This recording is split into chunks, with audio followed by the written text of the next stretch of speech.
Hey everybody, this is the introduction and all the junk at the beginning of the book of Capitalism and Class Struggle in the USSR, a Marxist Theory by Neil C. Fernandez.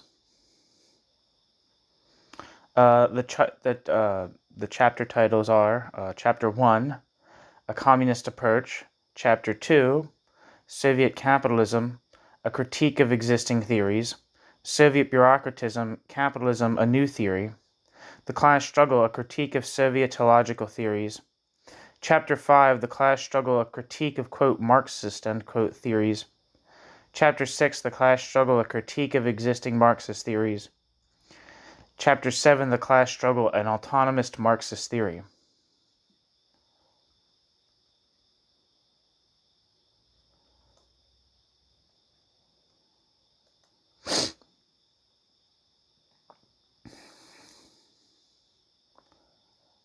Acknowledgements.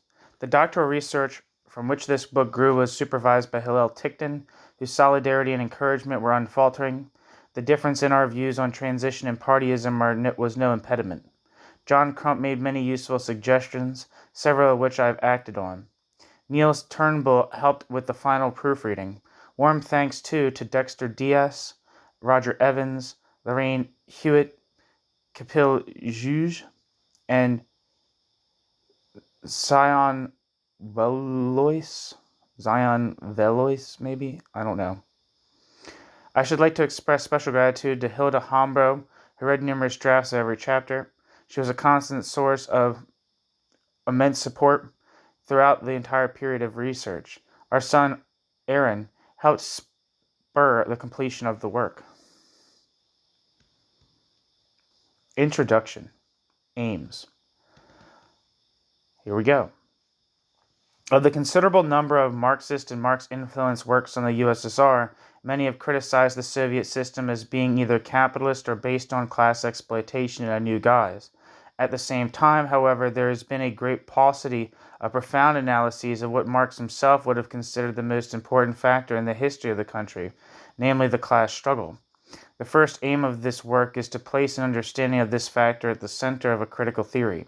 The second aim, related to the first, is to broaden the scope of the autonomist Marxist critique. No other Marxist school has focused so unfalteringly on the centrality of class antagonism, and yet until now no autonomist writer has ever really theorized the conditions of class struggle in the world's largest country. This failing has been all the more glaring given that the, quote, hidden, end quote, or rather, until the end of the 1980s, the largely, quote, unrepresented, end quote, character of the workers' struggle, which most commentators agree has involved a widespread, quote, refusal of work, end quote, would seem prima facie to make the USSR the country most clearly conforming to the autonomist model.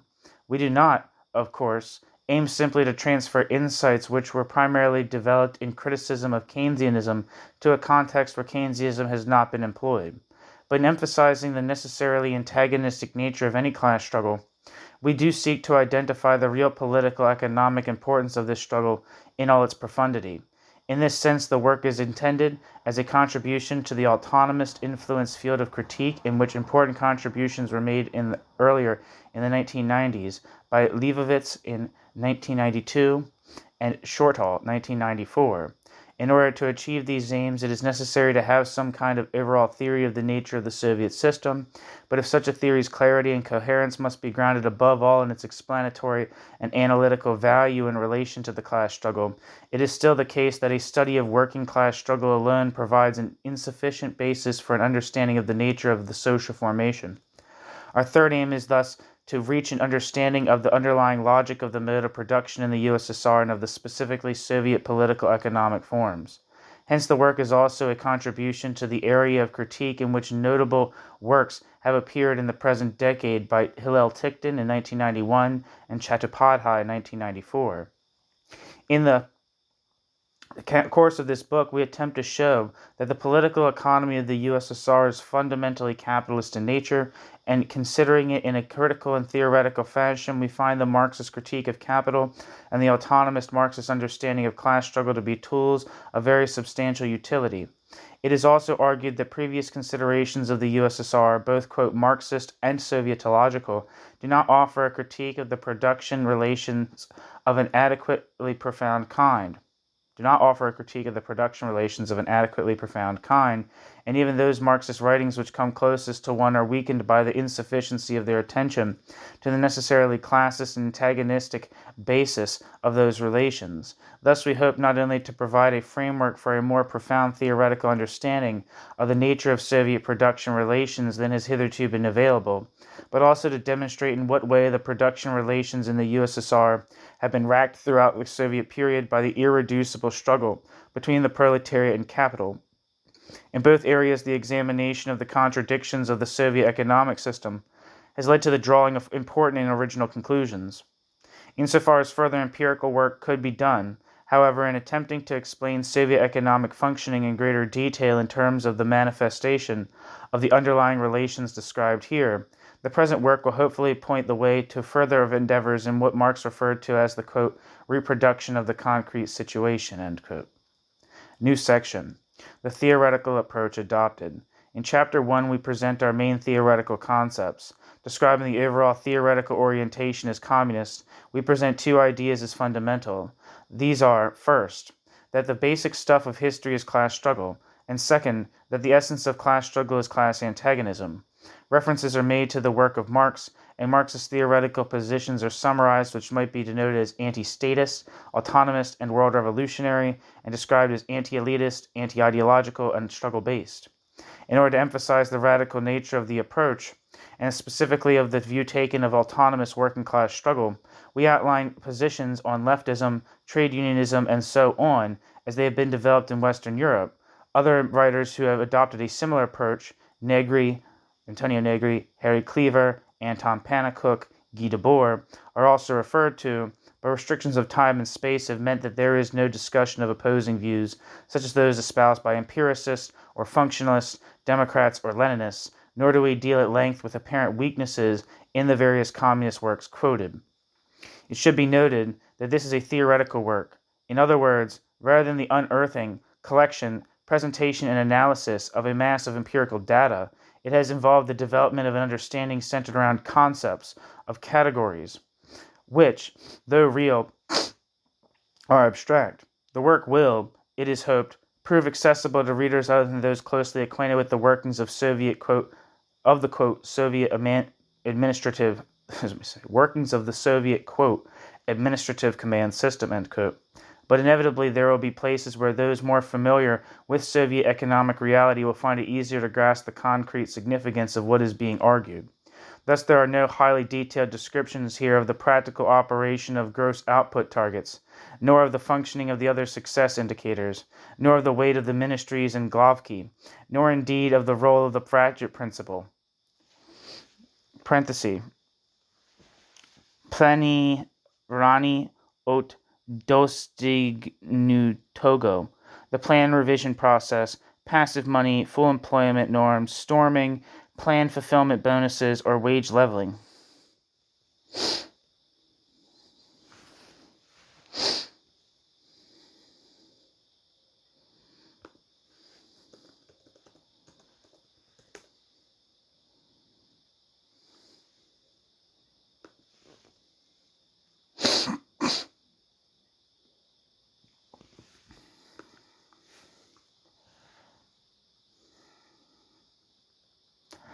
We have sought instead to theorize the political-economic basis which underlies these realities, and to give meaning in this context to the dynamic of class struggle, to focus on the wood, not the trees. For those among the less familiar with the USSR who are motivated to increase their, quote, background and, quote, knowledge, the following sources can be recommended, especially those marked with an asterisk. On the Soviet economy. Berliner, 1957, Kasser, 1970, Nova, 1980, A. Smith, 1983, Lane, 1985, Rutland, 1985, Hewitt, 1988, Asland, 1989. On the more specific topic of Soviet economic development, see Hutchings, 1982, Munting, 1982, Nova 1982, and Rutland 1985, on Soviet history, the quote textbooks, end quote, of Cohen and Abraham, 1983, Hosking 1985, Vanovsky, 1989, and on Soviet politics, Macaulay, 1981, Lane, 1985, Hill and Frank, 1986, G. Smith, 1992, and Ponton, 1994. To readers who are less than familiar with the categories and terminology of Marxist critique, meanwhile, we would recommend the following resources. Parts 1 to 2 of Volume 1 of Marxist Capital, published 1867. Isaac Illich Rubin, 1928. Jean Barreau, 1972. K, I'm assuming that's Jeffrey K, 1975 and 1979. And Cleaver, 1979. The field of knowledge in which the work is situated is that of the theoretical critique of political economy. To paraphrase a well-known passage from Marx, it might be said that when examining the USSR from the standpoint of the critique of political economy, the proper thing to do may seem to be to start with the characteristics of concrete conditions, such as industrial development, success indicators, and the shortage. But in fact, the methodological requirement is not so straightforwardly empirical, and the basis of the critique must, on the contrary, be the explanation of the, quote, few decisive abstract general relations, end quote, the movement of which lies behind the concrete historical developments. The present work is a contribution precisely to theoretical understanding of these, quote, general relations, end quote. It does not, then, belong in the field of economics. It is not a, quote, case study, end quote, of, quote, how men in society choose, with or without the use of money, to employ scarce productive resources, which could have alternative uses, to produce various commodities over time and distribute them for consumption, end quote. Samuelson, 1967. Nor of how supplies are distributed upon the stark assumption that they must necessarily be scarce in any, quote, community, end quote, whatsoever, as argued by Bergson in 1964. In short, we do not assume that as soon as human beings no longer produce, either individually or in small groups, everything that they themselves wish to consume, exchange, and scarcity must necessarily figure as permanent and natural features of the landscape. On the contrary, we're interested in developing a, quote, root and branch, end quote, theoretical critique of a set of production relations, that is, of a set of human social relations. C. Perelman, 1968. And, as Rubin puts it, some production relations among the members of a given society presuppose the existence of others, whereas the latter relations do not necessarily imply the existence of the former. To take some examples, the commodity is of course a form of the product, and its existence is dependent on the relation known as, quote, social production, end quote. But in the absence of the social relation known as exchange, the result of social production would take a form other than that of the commodity. People could conceivably produce socially without making the distribution of product X from person or group A to person or group B, dependent on the transfer from B to A of control or, quote, disposal rights, end quote, over a given quantity of product Y. Indeed, humans could not only do so socially, we could do so across the entire planet.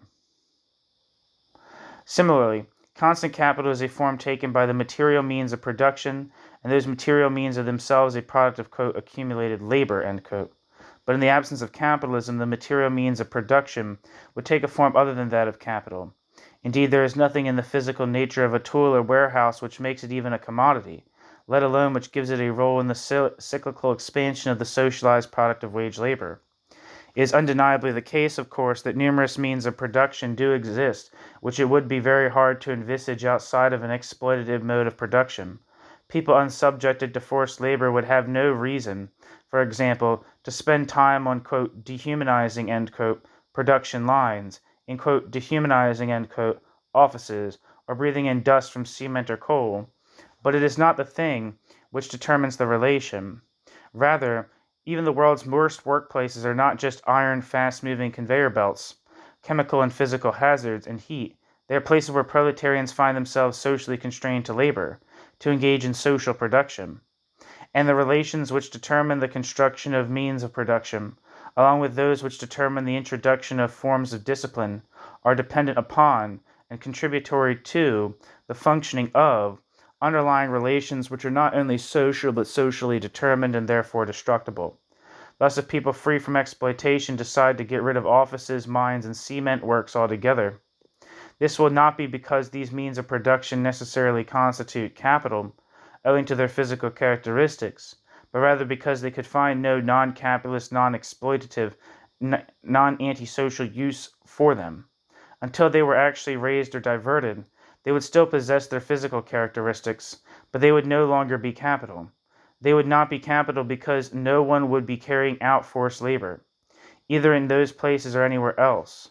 And if people further decide, as they probably will, that they want to build and use not only tools and warehouses, but also machines and robots, these machines and robots will not be capital either, although they will take the form of material means of production and accumulated labor.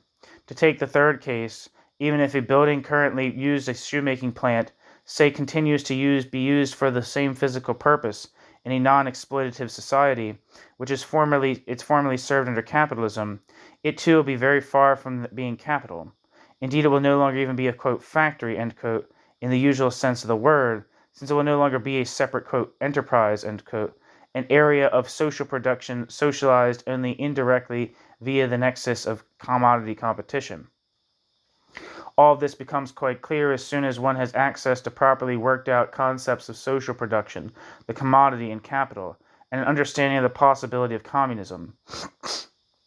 These, however, are precisely what the economists do not have, and it is no exaggeration to state that their approach depends literally on ruling them out right from the start.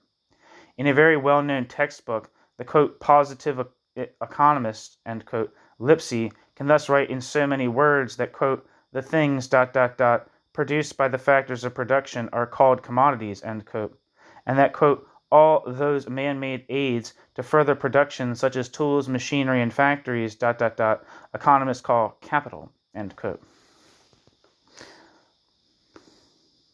Lipsy.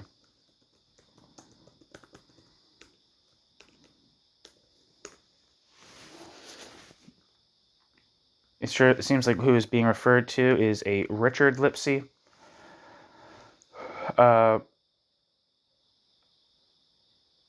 Richard George Lipsy was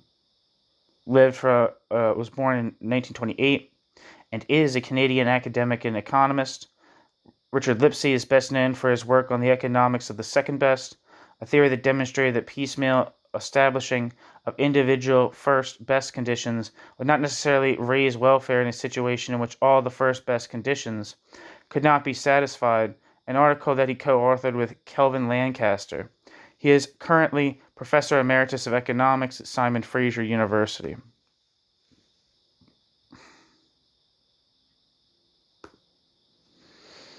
Back to the text.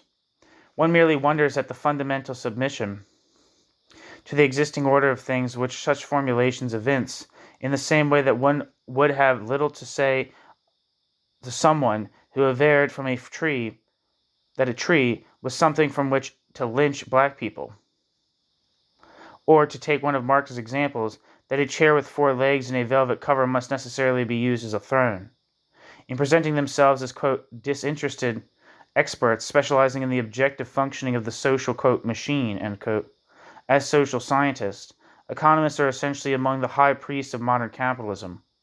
The critic can only reiterate, in passing economics by, that the aim of achieving a global generalization of social relations other than those of exchange is not just feasible. It has actually been consciously striven for by numerous people and movements throughout various ages of exploitation. The science of economics does not simply fail to recognize these facts. It holds that to speak in this way at all is by definition to enter the realm of the stupid and the nonsensical. Moreover, in no way is political economy free from this fundamental weakness. It does, of course, aim to study underlying relations, even those which pertain between classes, but the viewpoint from which it attempts to do so is precisely that which establishes the basis for the more empirical discipline of economics. Smith, for example, Adam Smith, observing that the development of the productive forces in the late 18th century depended on the, quote, propensity to truck barter and exchange one thing for another, end quote, does not, albeit in passing, does note, albeit in passing, that question might reasonably be raised as to the origins of this, quote, propensity, end quote. But the possible answers Smith suggests are first, that it might be a matter of, quote, human nature, end quote, and second, that it might be a necessary consequence of the, quote, faculties of reason and speech, end quote. In his general theory published in 1936, the, quote, anti-classicist, end quote, Keynes, followed a similar line, although in his case the attempt to, quote, justify, end quote, capitalism is more explicit. Thus he states his, quote, personal belief, end quote, that not only are there, quote, valuable human activities, end quote, he fails to specify which ones, quote, which require the motive of money-making and the environment of private wealth ownership for their full fruition, end quote. But there are also, quote, dangerous human proclivities, bracket, which, end bracket, can be canalized into comparatively harmless channels by the existence of opportunities for money-making and private wealth, bracket, and bracket, which, if they cannot be satisfied in this way, may find their outlet in cruelty, the reckless pursuit of personal power and authority, and other forms of self-aggrandizement, end quote. Keynes. In reality, both Smith and Keynes are indulging in little more than mystificatory waffle. Capitalism is not here because people in general are making the most of their mental and verbal and moral faculties, nor because if it were abolished, the few who currently control it would become any more antisocial than they already are. The mode of production based on the profit-making of the few and the wage labor of the many has been at least as blood-drenched as many of the slave societies of ancient times, and indeed it surpasses them in terms of the extent and intensiveness of human alienation. Political economy does not simply assume this mode of production to be an inevitable result of the way humanity has, quote, progressed, end quote, seen as a proposition. This is actually more celebratory than logically meaningful, but to be inescapable in the future too. In terms of the underlying relations, the message is simple. What is, must be, and should be, for all time, only ever more technologically equipped. O'Brien, in 1984, speaks from the same viewpoint when he offers the memorable image of a, quote, boot stomping on a face forever, end quote. Orwell, 1949.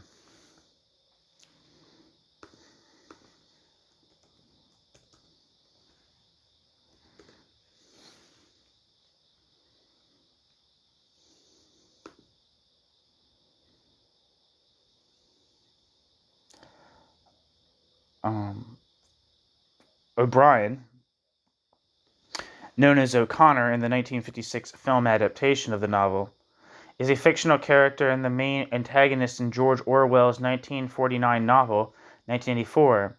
The protagonist, Winston Smith, living in a dystopian society governed by the party, feels strangely drawn to inter-party member O'Brien. Orwell never reveals O'Brien's first name. The name indicates that O'Brien is of Irish origin, but this background is never shown to have any significance. Back to the text. Doubtless some readers will feel that we are overstating the case. Does the, quote, classical, end quote, Mill, John Stuart Mill, I guess, or James Mill, not attempt to give, quote, I think that's John Stuart Mill, not attempt to give, quote, socialism, end quote, or at least its, quote, workability, end quote, a fair hearing? I don't know actually what Mill it is. Does the, quote, neo-Keynesian, end quote, Galbraith not actually advocate some form of socialism?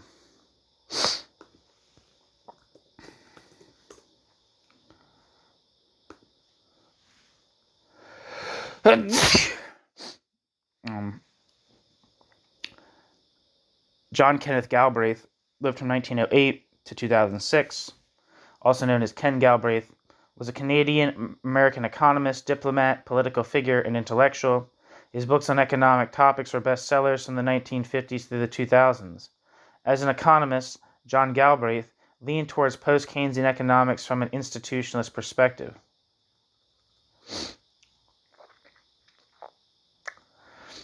Galbraith was a longtime Harvard faculty member and stayed with Harvard University for half a century as professor of economics. Galbraith was a prolific author and wrote 4 books, including several novels, and published more than 1,000 articles and essays on various subjects. Among Galbraith's works was a trilogy on economics: American Capitalism, published in 1952, The Affluent Society, published in 1958, and The New Industrial State, published in 1967. Galbraith was active in Democratic Party politics, serving in the administration of Franklin Delano Roosevelt, Harry S. Truman, John F. Kennedy, Lyndon B. Johnson.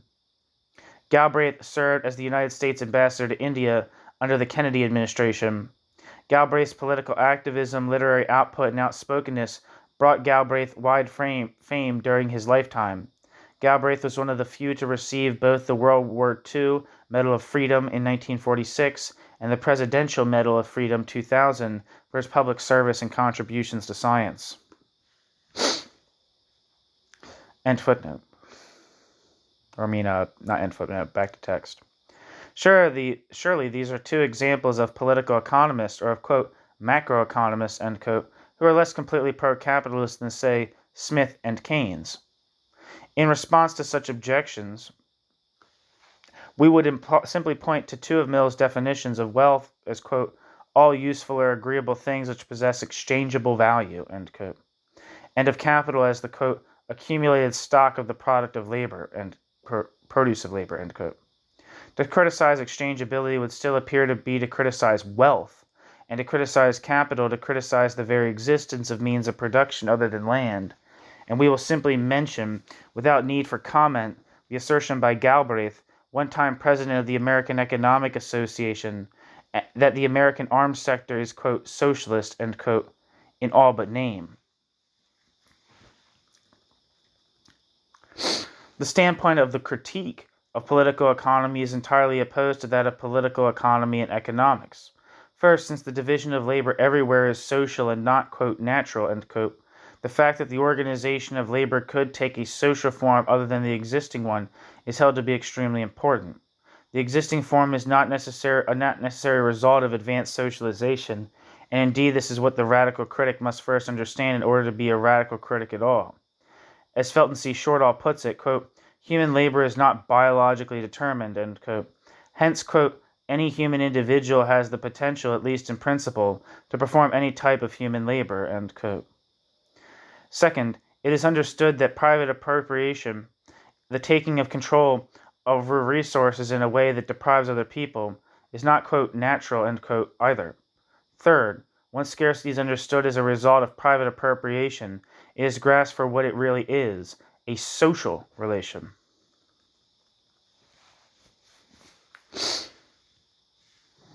One second.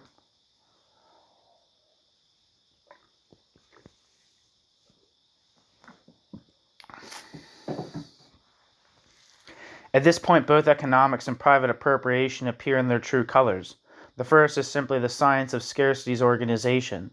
The second is the prevention of the real possibility of a mode of production founded on active human community.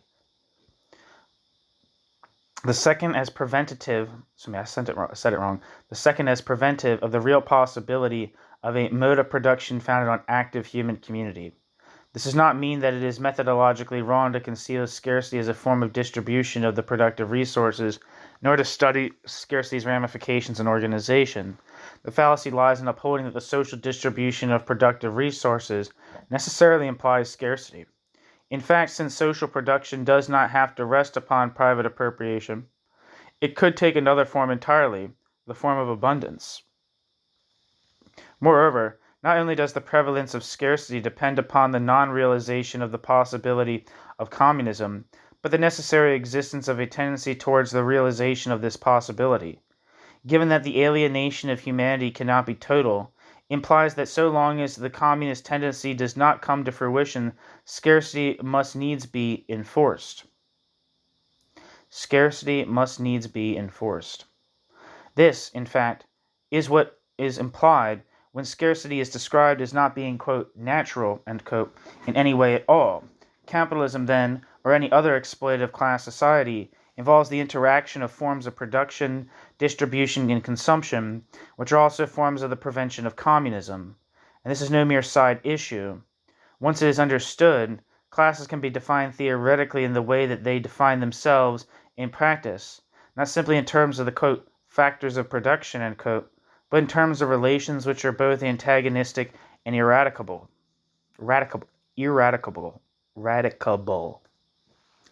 New section. The nature of Soviet society. In chapters 2 to 3, we consider the question of the type of society which existed in the USSR. Taking the, quote, null hypothesis, end quote, regarding the production relations existing after the clear failure of a wartime revolutionary proletarian movement to be that they remained capitalist, we show that such a hypothesis is fully compatible with Soviet reality and with the fundamental tenets of Marxian theory. We do not, though, in these two chapters, consider the role of the class struggle, instead enacting what Shortall would call a, quote, provisional closure, end quote. We close off the issue of class subjectivity in order to focus on the nature of the Soviet system as an objective reality. In order to theorize the mode of production which existed in the USSR as capitalist, it is first necessary, of course, to be quite clear on what capitalism actually is. At the same time, if capitalism can take, quote, classical, Soviet and other forms, one would expect a Marxist theory of Soviet capitalism not simply to reproduce the Marxist critique of capitalism as a whole, but rather to enhance it.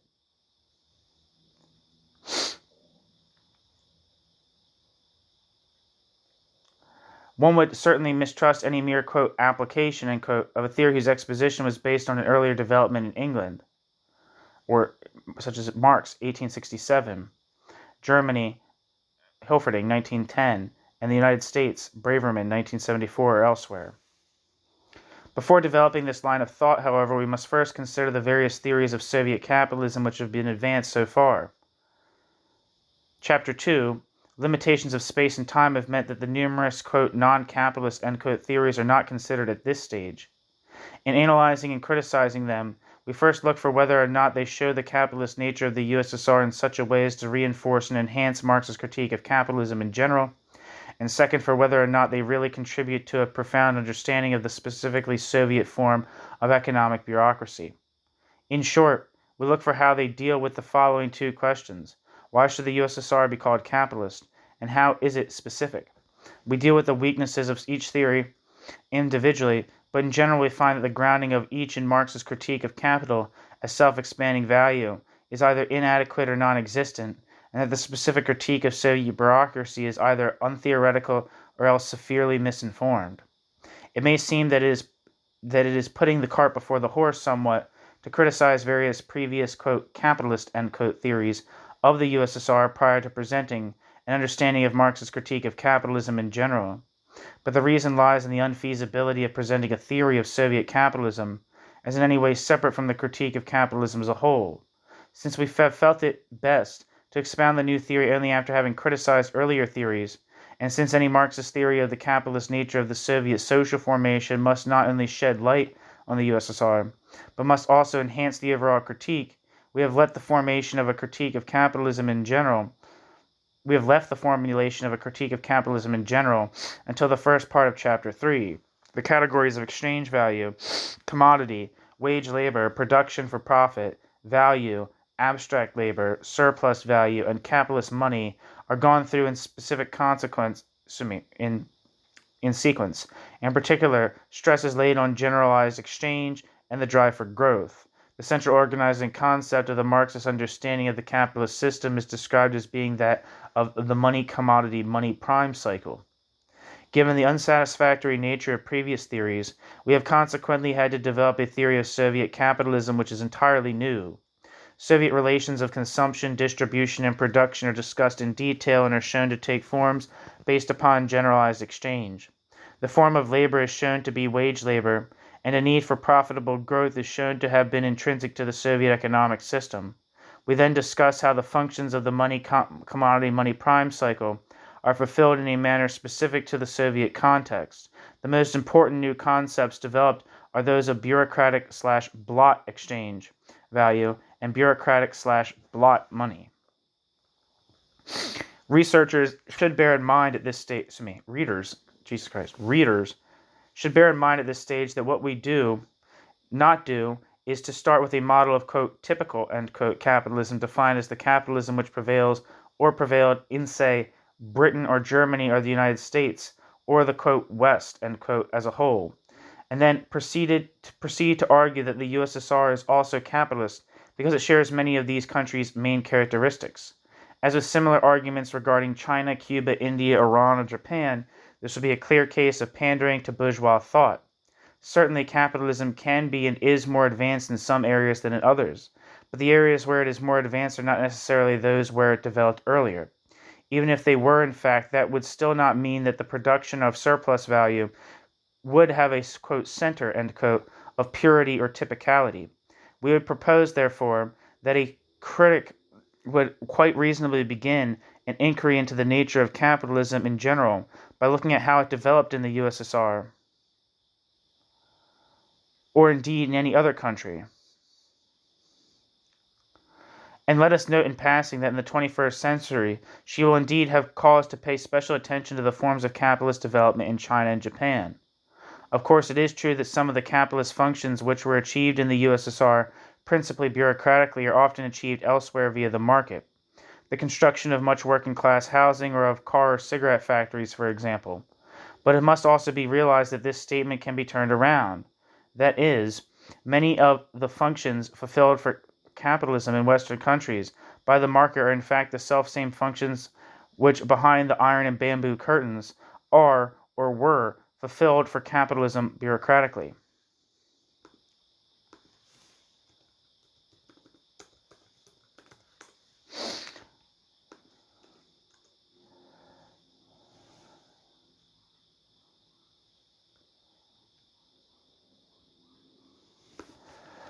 Footnote. The bamboo curtain was a political demarcation between, not footnote, but according to Wikipedia, the bamboo curtain was a political demarcation between the communist states of East Asia, particularly the People's Republic of Korea, and the capitalist states of East, South, and Southeast. To the north and northwest lay the communist states of China, Russia, the Soviet Union before 1991, North Vietnam, North Korea, and the Mongolian People's Republic. To the south and east lay the capitalist countries of India, Pakistan, Japan, Indonesia, Malaysia, Singapore, the Philippines, Thailand, Taiwan, South Korea, Hong Kong, and Macau. Before the Indochina Wars, the non-communist bloc included French Indochina and its successor states, South Vietnam, Laos, and Cambodia. However, after the wars, the new countries of Vietnam, Laos, and Democratic Kampuchea became communist states. In particular, following the Korean War, the Korean Demilitarized Zone became an important symbol of this Asian division, though the term bamboo curtain itself is rarely used in that specific context.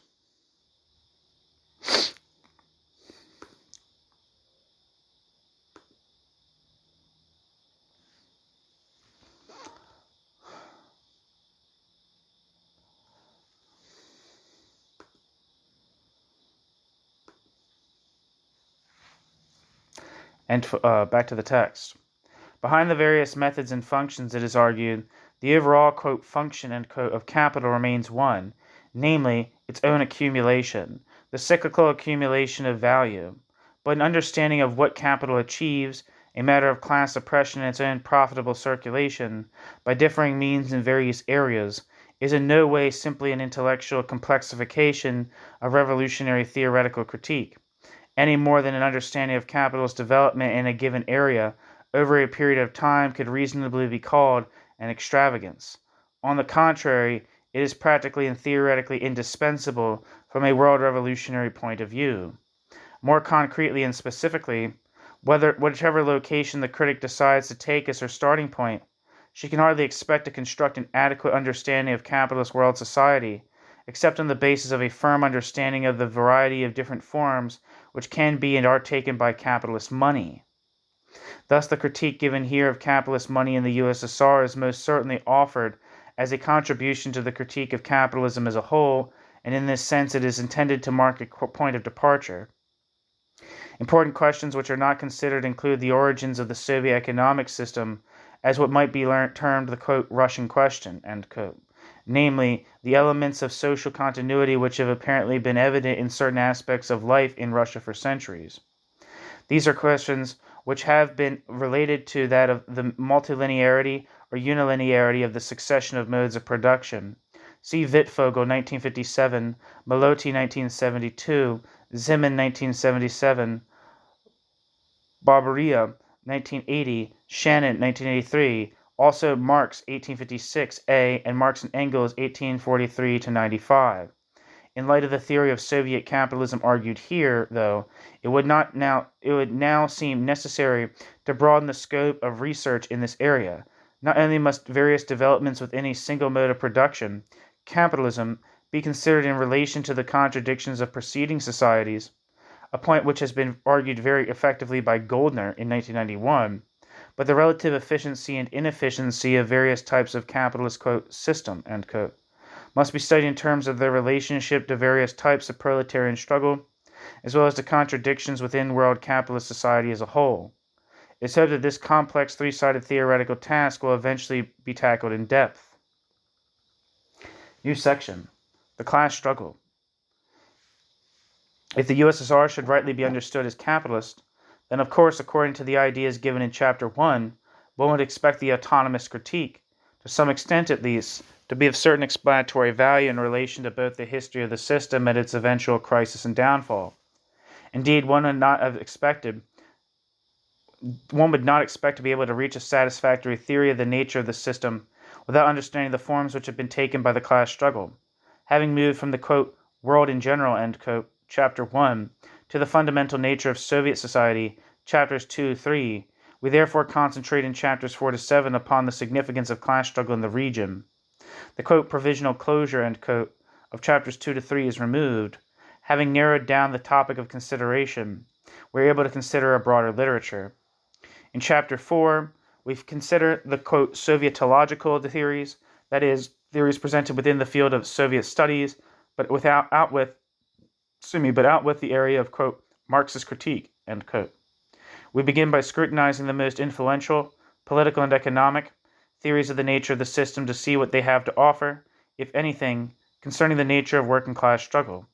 It is probably necessary to state, though, that in considering Sovietological views of the Soviet economy, we do not attempt to cover exhaustively the entire literature on its various characteristics and problems. From the problem of technological introduction to the prevalence of poor quality output, from the effectiveness or lack of effectiveness of various kinds of targets to the role of planned fulfillment bonuses, from consumer shortages and excessive savings to the hoarding of supplies, and the weight and relative efficiency of the military sector. Since the suggestion that most Sovietological work has been focused elsewhere than on the class struggle is not in any way controversial, there is no need to cover this material at great length. Little purpose would be served in identifying all kinds of passing references to the workers purely in order to demonstrate that either they appear parenthetically or else their conditions and behavior are simply, quote, noted, end quote, on lists of social facts. Instead, after choosing as illustration a number of influential works, focusing upon three well-known concepts, technological development, success indicators, and the constraints of shortage, we know how they do not provide an adequate basis for the formulation of a meaningful theoretical understanding of class struggle.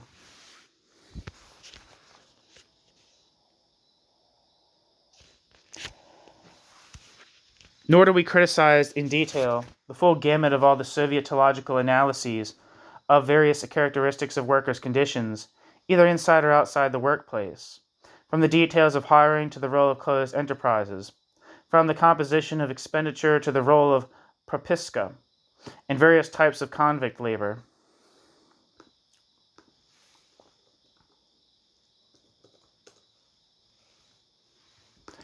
According to Wikipedia, a propiska was a written residency permit and a migration recording tool used in the Russian Empire before 1917 and in the Soviet Union from the 1930s. The USSR had both permanent and temporary propiskas. In the transition period to a market economy in the aftermath of the collapse of the Soviet Union in 1991, the permanent propiska in municipal apartments was a factor that allowed dwellers to obtain private property rights in the living space they were, quote, inscripted, end quote, in during privatization. Those who built housing at their own expense obtained a permanent propiska, there by definition.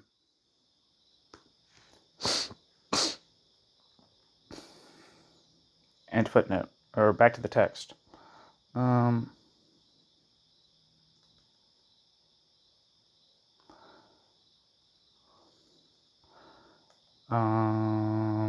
am I?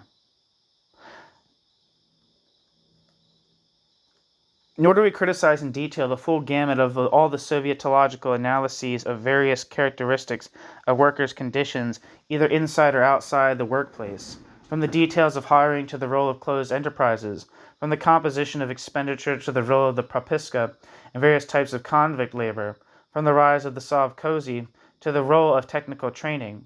Instead, after showing how a range of descriptive work falls short of providing a basis for understanding even the category of class struggle, we proceed to look at three conceptions developed within Sovietology.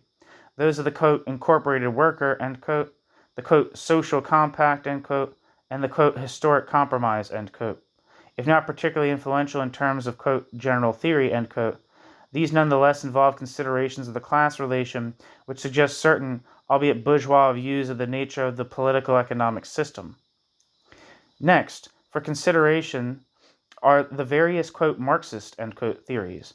Given that according to the positions outlined in Chapter 1, it is apparent that most of those who have endeavored or claimed to write from a Marxist perspective have in fact failed to do so, a clear distinction is made between their theories and those of the few theorists who are held to have done so in reality.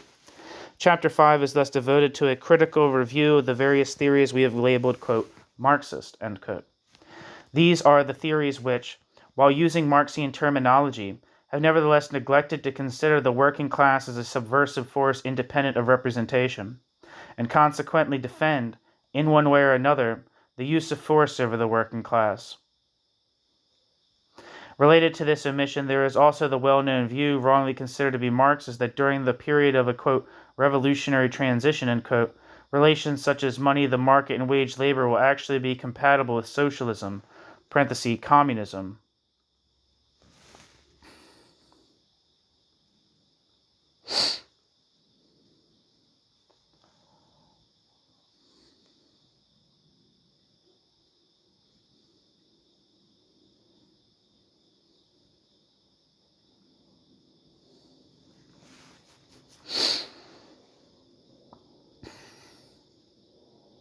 Where the hell am I? Sorry, I accidentally pressed the wrong button. It skipped me a page away, and now I gotta find my place in the middle of the page. Let's see. Related to this omission, there is also the well-known view, wrongly considered to be Marx's, that during the period of, quote, revolutionary transition, end quote, relations such as money, the market, and wage labor will actually be compatible with socialism, or communism. It is clear that these include the various Leninist theories, categorizing them according to the three main theories of the nature of the USSR, the, quote, degenerated worker state, quote, capitalism, and the, quote, mode of production sui generis, end quote. We scour them, scour them,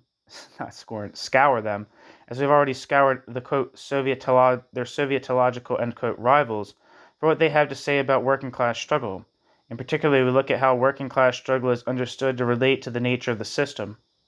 In Chapter 6, we consider from a similar point the existing Marxist theories of Donievskaya and James, Castoriadis in one period, and Tikhtin and the Critique School. In all of these theories, working class conditions and resistance plays a much more important role than they do in the theories criticized in Chapter 5.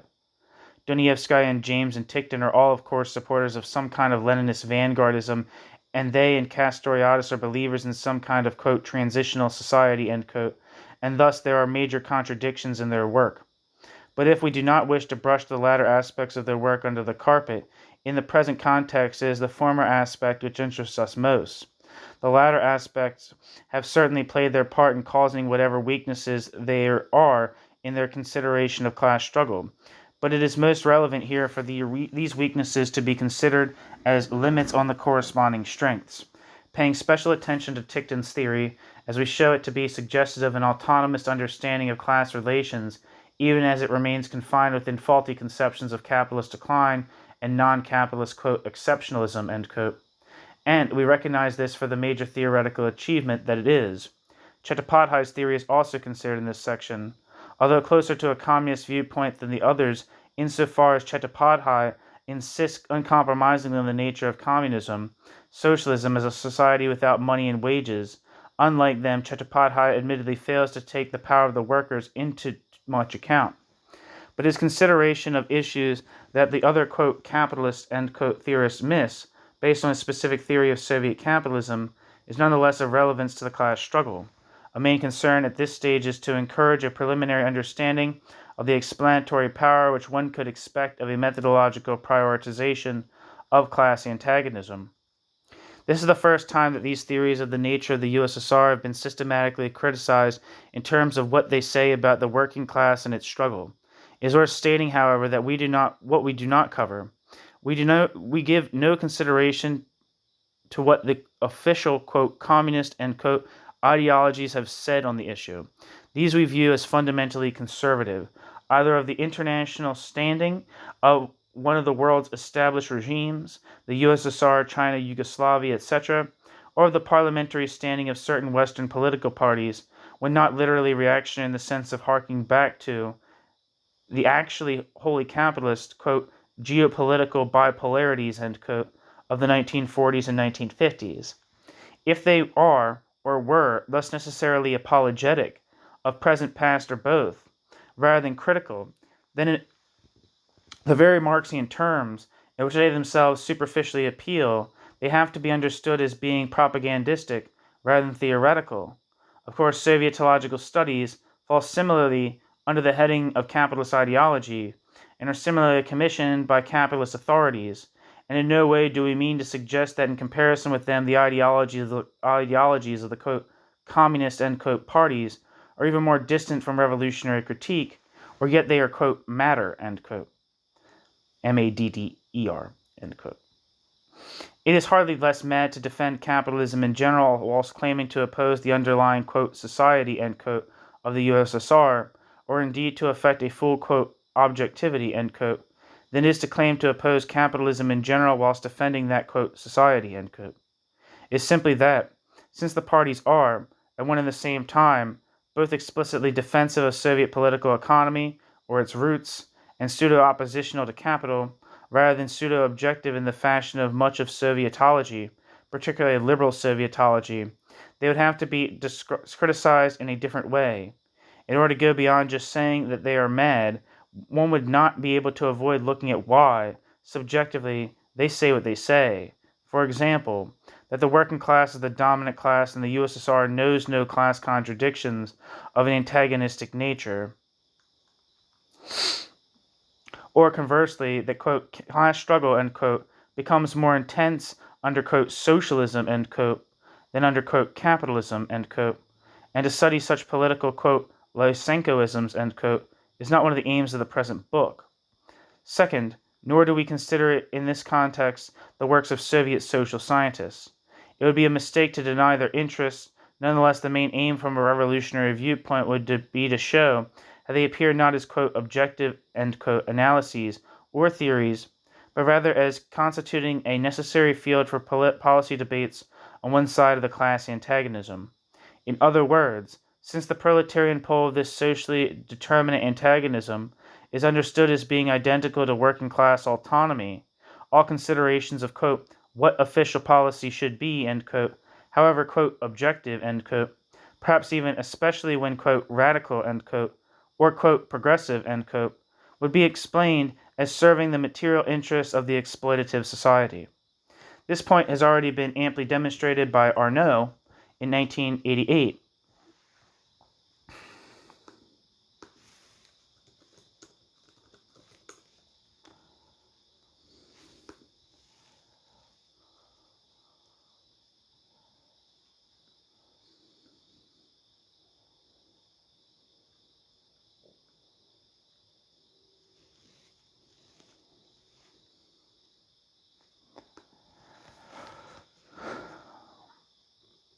This point has already been demonstrated by Arnaud in 1988 with reference to Soviet academicians.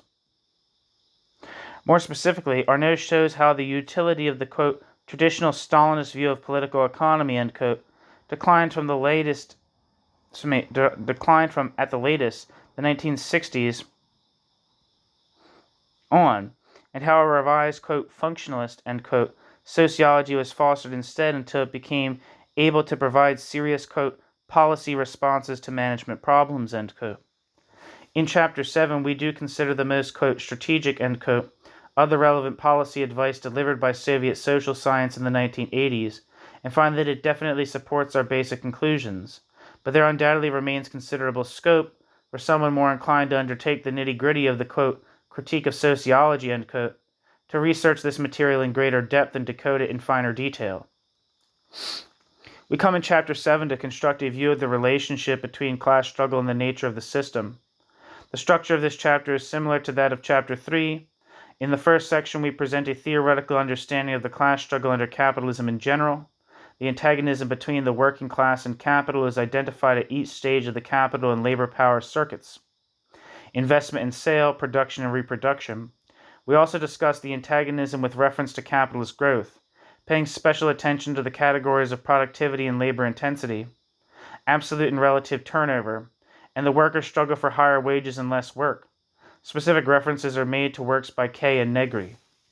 In the second section, we proceed to construct a view of the importance and radicality of working class struggle in the concrete case of the USSR. This bears a number of original aspects.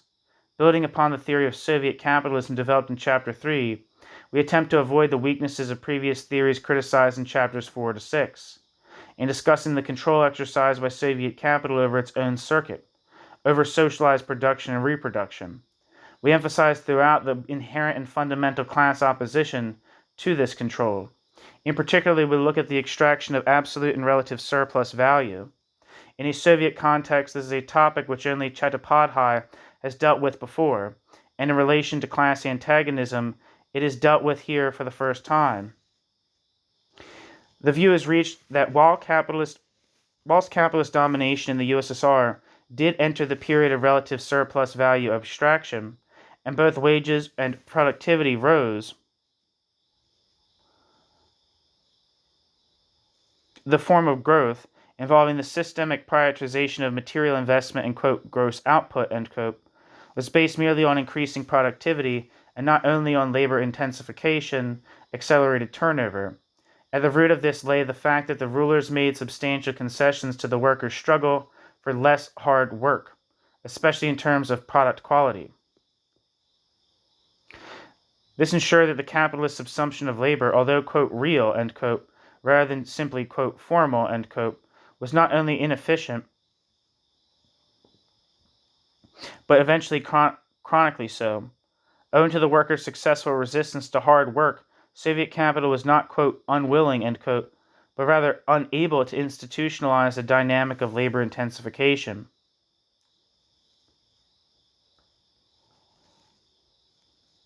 With brief reference to analyses made by Gorbachev, Agenbegian, and especially Zaslavskaya, it is shown that this understanding is fully consistent with the views expressed by these important strategists during the, quote, pre-crisis, end quote, period of the late 1980s.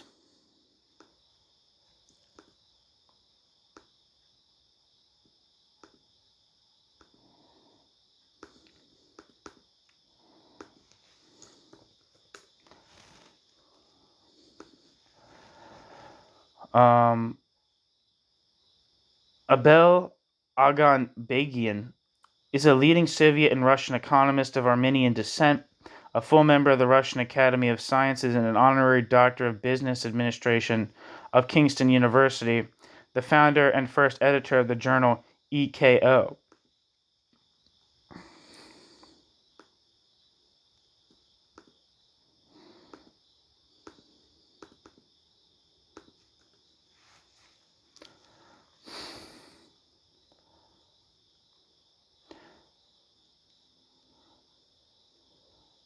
And Tatyana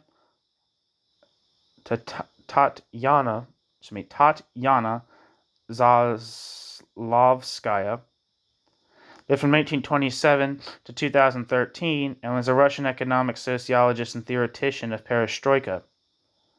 Tatiana Zaslavskaya was the prime author of the Novosibirsk Report and several books on the economy of the Soviet Union, specializing in agriculture and in sociology of the countryside. Tatiana Zaslavskaya was president of the Consulting Committee to the President of Russia from 1991 to 1992, and also a member of the Russian Academy of Sciences. Zaslavskaya was the founder of the RPORC and also its director in the years from 1987 to 1992. In 2000, she was the laureate of the Demidov Prize and the honorary president of the Levada Center.